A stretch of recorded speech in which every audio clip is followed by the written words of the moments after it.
Pakistan cricket జట్టు మాజీ allrounder Abdul Razak నటి తమన్నా భాటియాతో తన సంబంధంపై వచ్చిన పుకార్ల కారణంగా మరోసారి వార్తల్లో నిలిచారు. 2020లో రజాక్ తమన్నాల మధ్య ప్రేమ వ్యవహారం, వివాహం గురించి తీవ్రమైన ఊహాగానాలు చెలరేగాయి. ఈ వార్తలపై తమన్నా భాటియా ఇటీవలే ఒక ఇంటర్వ్యూలో స్పష్టత ఇచ్చారు. 2020లో తమన్నా భాటియా పాకిస్తానీ క్రికెటర్ అబ్దుల్ రజాక్ను రహస్యంగా పెళ్లి చేసుకున్నారని వార్తలు జోరుగా ప్రచారంలోకి వచ్చాయి. అయితే ఆ వార్తల్లో ఎలాంటి నిజం లేదని తమన్నా తాజాగా వెల్లడించారు. ఇంటర్నెట్ ప్రకారం తాను కొంతకాలం అబ్దుల్ రజాక్ను వివాహం చేసుకున్నానని చమత్కరించారు. అబ్దుల్ రజాక్తో తన పరిచయం గురించి వివరిస్తూ, అబ్దుల్ రజాక్తో నా మొదటి పరిచయం ఒక నగల దుకాణం ప్రారంభోత్సవం సందర్భంగా జరిగింది. అక్కడ కలిసాం తప్ప మా మధ్య ఎలాంటి వ్యక్తిగత సంబంధాలు లేవు అని తమన్నా స్పష్టం చేశారు.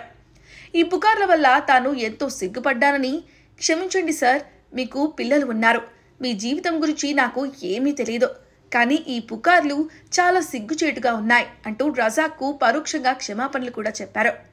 తమన్నా ఇచ్చిన ఈ స్పష్టతతో అబ్దుల్ రజాక్తో ఆమె ఎఫ్ఐఆర్ వార్తలకు తెరపడింది.